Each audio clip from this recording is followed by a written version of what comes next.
So you're considering joining a run club but still on the fence?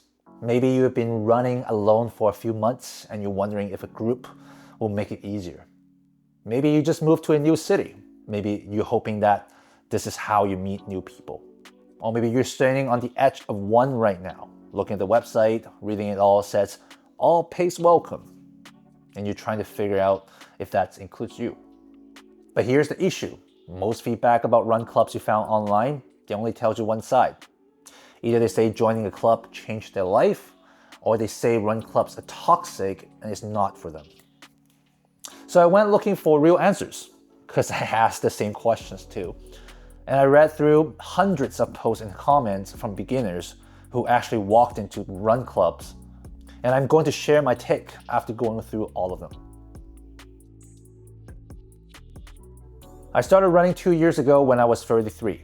And I know this to a fact that your experience with a run club, whether it's good or bad, doesn't depend on the club. It really depends on what you need from it. It also depends on your personality, your goals, and where you are in your running journey. So let me walk you through both sides.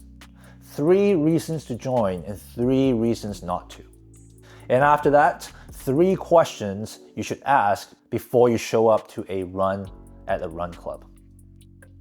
So let's start off with reasons to join a run club. Reasons number 1, and it's a big one, accountability. If you've never been in a structured training program before, if you never follow a worked out plan for more than a month, a run club can be the bridge between having a coach and having nothing at all. And here's what I found online when I look into what beginner's runner actually says about this. One runner wrote that on a hard day, the commitment to the club is what got them out of bed. Not motivation, not discipline, just the fact that someone, anyone, would notice they didn't show up. Another person put it this way: they sign up for 2 or 3 half marathons a year, not because they love racing, but because the structure forces them to be consistent. A run club does the same thing. They give you the structure and force you to be consistent. For me, when I first started, I didn't join a run club, but I found friends who were willing to run at my pace. I made it as convenient as possible for them so that they would say yes. Even when we weren't interacting, even when we were just running next to each other in silence, having them there made a difference subconsciously. And for a beginner, especially in those first few months, when the habit is fragile and your body is still revolting against you, that external accountability can make the difference between quitting and becoming someone who runs. And reason number 2, shared suffering. I wish someone told me this when I first started running. I feel lonely at times. You come home from a hard run and you try to explain and share your experience with someone, but no one else at home actually appreciates it. The frustration when your pace drops, the moment you wanted to quit, and you can see it in their eyes. They care, but they don't fully get it. Over and over in the research, I found people saying the same thing. One runner in his mid-40s, after 4 years of running solo, with kids grown up and friends drifting away, wrote that he was hopeless at meeting new people. His mind goes blank. He says it sounds like a shy, scared kid stuck to his parents' leg. He wasn't looking to get faster. He was looking to not be alone. And the evidence is there. Someone else wrote, I moved to a new city and hadn't really run before, but wanted to make new friends, so I joined a run club. Now I'm competing in marathon next month. Another person said, joining running club has been amazing. We've met a ton of cool people who have become close friends. And I get why this works. Running side by side, not facing each other across the table, remove a lot of pressure. For someone who is shy or socially anxious, running together might be one of the lowest pressure ways to connect with people. If you find a run club that fits one where you feel safe enough to be honest about where you are, it's not just a training group. It's a place where you can say, that was really hard today. And having someone who actually understands that what you mean. Reason number 3, a run club expands what you think running can be. When you're running solo, especially as a beginner, you just don't know what you don't know. You think running is just running. You follow a plan, you show up, maybe you sign up for a race. But when you're around people who have been doing this longer than you, people who have already explored what running can become, you started seeing things differently. How they plan their training around travel, how they pick up races, how they've built a life where running isn't just something they do. And I want you to be careful here. Don't join a run club only thinking about what it can do for you. Join with your eyes open to what you can learn from each person's there. Even the ones seems like they have nothing in common with you. Even the ones whose goals don't align with yours. One person wrote that when they joined a run club, they hadn't really run before. They just wanted friends. And being around people who were training for a marathon, people who talk casually about distances that once sounds impossible, it planted a seed in their head. And months later, they were training races for their own. Not because anyone pushed them, because they saw what was possible and they stopped feeling impossible. So keep a curious mind, keep an observing mind. Don't just copy anyone, just figure out what you might want for yourself. So those are 3 reasons to join: accountability, shared suffering, and expanded horizons. But there's another side to this. The side that if you don't know what you're walking into, a run club can do real damage and make you go from obsessed to hating running. Let me show you what I found. Reason not to join a run club number 1. Not every run club is designed to fit you, even the ones that says they are. A run club is not a customized coach. You cannot control what the club provides, even if they say beginner friendly or all pace welcome. In reality, it really depends on who's leading the run, how they design the program, and what the culture actually is versus the website says. And this was the one that came up most often when I was researching. One beginner with 3 months of consistent running behind them found a club that says all the right things. Beginner friendly, all pace welcomes, easy conversational runs. She messaged the organizer ahead of time, get paired with someone at her pace, chose a brewery that she already liked so there would be less social pressure. And she showed up, and the leader said on the scene they would take it easy. They ran 5:20 per kilometers, then 5 flat.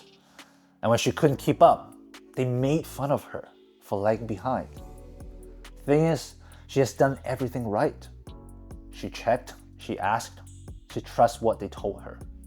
And the betrayal, being mocked by the people who promised she would be safe, that's not a running problem. That becomes a trust problem.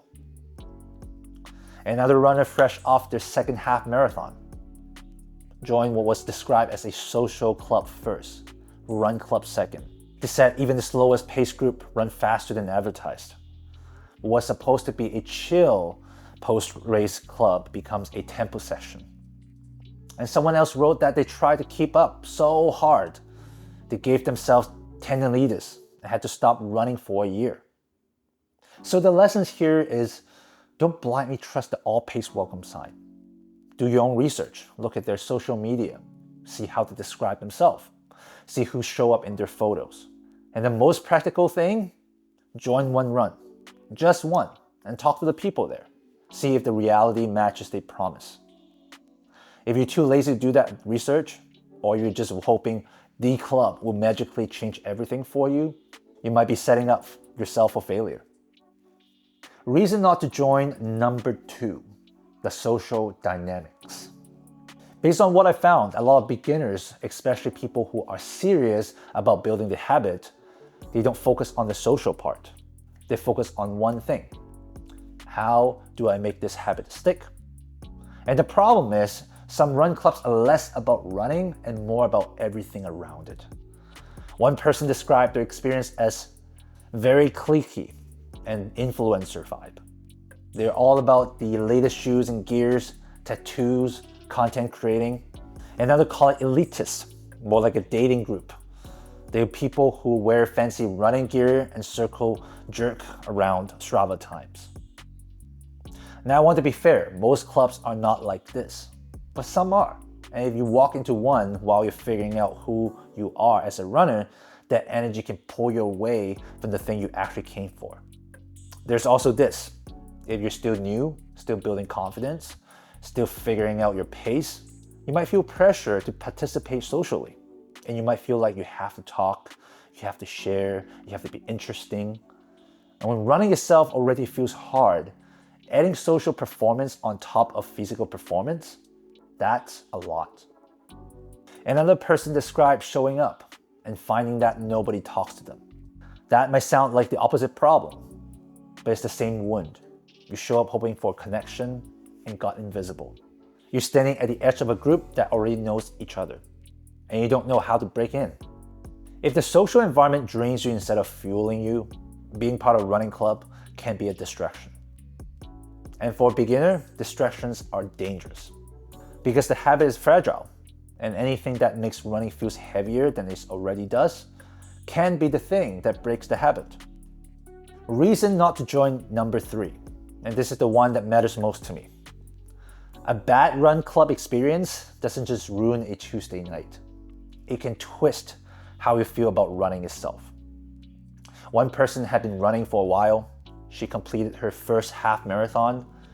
She was so proud of herself. Running had become something that mattered deeply to her. She went to one run club, struggled at the back, barely kept up, and was sick all night. She said, "It's twisted something that I was so proud about and loved so much into me, feeling like I'm not good enough." Another story. Someone trained with a club for months, wore the member's shirt on race day, finished their first half marathon, and when they made it to the post-race gathering, the group photo were already done. The club couldn't wait 20 minutes. And then one of the captains brushed her off and said, "They already did it so many times." And another captain, when she said she was disappointed, said there will be another races. And she wrote back, not to them, but to strangers on the internet. But there's only one first half marathon. She's right. There's only one first. There's only one moment when you go from someone who hadn't done the thing to someone who has. If you had an experience like this, if a group took something you love and make you feel small, I need you to hear something. Remember this. Running is emotion. The run club doesn't decide if you're a runner. The photos that you're in or not in, they don't decide either. You decide. Now I want to end with something practical. I want to give you 3 questions you should ask before you join a run club. Question 1, don't ask, "Are you a beginner-friendly club?" Every club says yes. So ask this instead. What pace does your slowest group run? And what happens if someone can't keep up? And if they can't answer both questions clearly and specifically, that's information about them that you should know about. Question 2, ask yourself, am I looking for community or am I looking for accountability? They're different things. A community is people you belong with. Accountability is a structure that keeps you showing up. Know which one is the most important thing you actually need right now. It might be both. It might be one. Use them as guidance when you do your research on a run club. Otherwise, you might just join the wrong club for the wrong reason. And last question, question number 3. Ask yourself, do I know what my own running feels like yet? This is the one that matters the most. If you haven't spent time alone with the motion, if you haven't learned what body feels like at different speed, if you don't know yet, know the difference between this is hard and something is wrong, then run alone first, so you can get clear and build a relationship with the motion itself first. Because after you know that, when you know who you are as a runner, you walk in the run club differently. You won't focus on hoping to be accepted. You can get to choose if the run club is for you or not, because you know what exactly you're looking for. And you can ask better questions to tell if a particular run club is for you or not. A run club can be one of the best decisions you make, or it can be the thing that makes you quit before you've really started. The difference isn't just the club, it's whether you know what you need and whether you are willing to protect that. And if you are someone who've been thinking about joining a run club, or someone who had been a bad experience and is wondering if running even is for you, drop a comment. I would like to hear your story. My name is Felix, just figuring things out one run at a time. I'll see you on the next one.